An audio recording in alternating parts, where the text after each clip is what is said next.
asking for some key takeaways or final thoughts from yourselves. Andrew, you led us off this afternoon. Perhaps you want to be the first to close us out with a few of your final thoughts.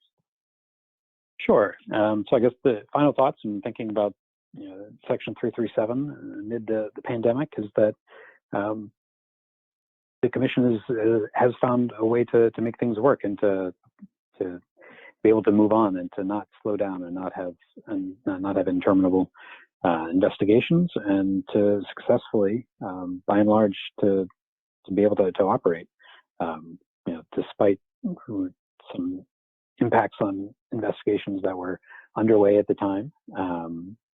It seems that everyone has been, there's also been a lot more willingness on all parties' part, both complainants, respondents, as well as staff and the Commission itself, to be flexible with timing and to work through scheduling issues. And that has been, I think that has served, by and large, served everyone well. And we see that there has not been much impact on filings and institutions, and if anything, the business has picked up. There have been more.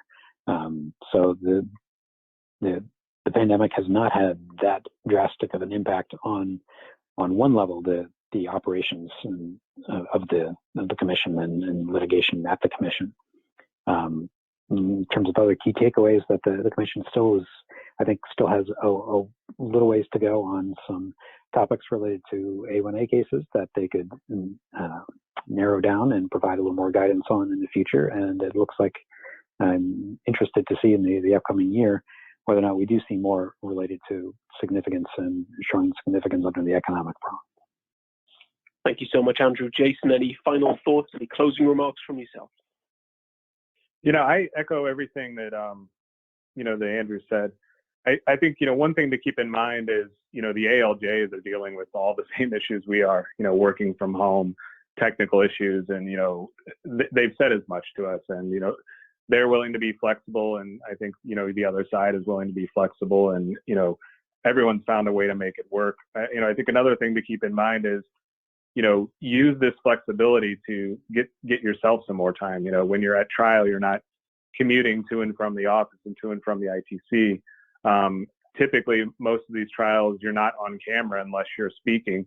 So it gives you a lot of flexibility to have people behind the scenes doing things, whereas if you were all in a courtroom, it might be distraction for someone to walk back and forth or, move exhibits and other things. So, there are some benefits, and I think we should learn to take advantage of them and, carry them over potentially into a world where there's a quasi in-person and maybe some people are still remote in the future.